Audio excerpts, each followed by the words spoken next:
YCP నేతలు మాజీ మంత్రులపై కేసుల పరంపర కొనసాగుతుండటంతో ఇక అమీతుమీ తేల్చుకునేందుకు వైసీపీ సిద్ధమైనట్టు కనిపిస్తోంది. మహా అయితే కేసులు పెడతారు, రిమాండ్కు పంపుతారు, ఆ తర్వాత బెయిల్ వస్తుంది. ఇంతకు మించి జరిగేదేమీ ఉండదు. అందుకే కూటమిపై దాడి విషయంలో తగ్గేది లేదంటున్నారు వైసీపీ నేతలు. వైసీపీ కీలక నేతలు మాజీ మంత్రులపై కేసులు, అరెస్టులు, బెయిల్ ఎపిసోడ్ ముగింపు దశకొచ్చినట్లే కనిపిస్తోంది. మామూలు కేసులు మొదలు లిక్కర్ కేసు వరకు ఇప్పటికీ అరెస్టై జైలుకు వెళ్లి వచ్చిన వైసీపీ నేతల లిస్టు చాంతాడంతుంది. ఈ ఎపిసోడ్లో కొందరికి తాత్కాలికంగా ఊరట లభించినా అరెస్టులు మాత్రం తప్పలేదు. కొన్నాళ్లు జైలుకెళ్లడం, ఆ తర్వాత బెయిలుపై బయటకు రావడం జరుగుతున్నాయి.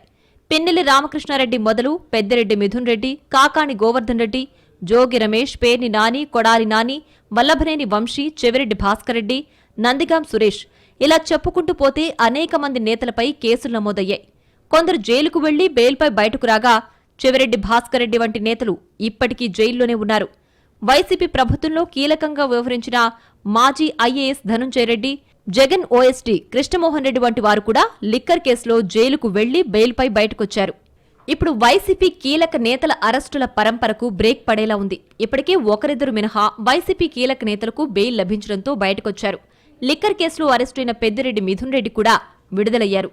జైలు నుంచి బయటకు రావడం ఆలస్యం. కూటమి ప్రభుత్వంపై విరుచుకుపడ్డారు. తన అరెస్టుల వల్ల కన్నవారు కాస్త మనోవేదనకు గురయ్యారు తప్ప మరేమీ జరగలేదని, కూటమి ప్రభుత్వం పైశాచిక ఆనందం పొందిందని విమర్శించారు.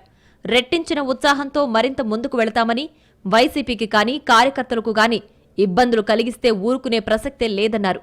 జైల్లో తనను తీవ్రవాదిలా చూశారని, నిత్యం సీసీ కెమెరాలు నిఘాల్లో ఉంచారని వెల్లడించారు. ఈ కేసు పెట్టి సాధించింది ఏమీ లేదు, ఒక పైశాచిక ఆనందం పొందడం తప్పితే, అదేవిధంగా మా తల్లిదండ్రులని మానసికంగా వేధించడం ఒకటి సాధించినారు తప్పితే ఈ కేసు వల్ల సాధించింది ఏమీ లేదు. మీరు కేసులు పెట్టినా లేకపోతే ఇంకోటి పెట్టినా మేము వెనక్కు తగ్గే ప్రసక్తే లేదు. ఖచ్చితంగా గట్టిగా ఇంకా రెట్టింపు ఉత్సాహంతో పోరాడతామని చెప్పి కూడా నేను తెలియజేస్తా ఉన్నాను.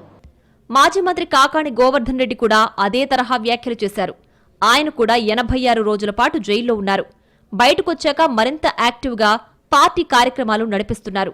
మాజీ మంత్రులు అంబటి రాంబాబు, పేర్ని నాని వంటి నేతలు ఎన్ని కేసులు పెట్టుకుంటారో పెట్టుకోండి, అరెస్టులు కావాలంటే చేసుకోండి, అన్నిటికీ సిద్ధంగా ఉన్నాం, మహా అయితే ఏం చేస్తారు, అక్రమ కేసులు పెట్టి లోపలేస్తారు, ఎలాగూ ఆధారాలు దొరకవు కాబట్టి బెయిల్ వస్తుందని అంటున్నారు.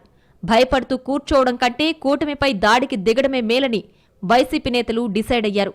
ఇచ్చిన హామీలు అమలు చేయకుండా ప్రజలను డైవర్ట్ చేసేందుకే డైవర్షన్ పాలిటిక్స్ చేస్తున్నారని ఆరోపిస్తున్నారు. మరి వైసీపీ నేతల రియాక్షన్కు కూటమి ప్రభుత్వం తగ్గుతుందా? వైసీపీ నేతలపై కేసుల పరంపర ఆగినట్లేనా? వైసీపీ రివర్స్ స్ట్రాటజీలు వర్కౌట్ అవుతాయా లేదా అనేది చూడాలి.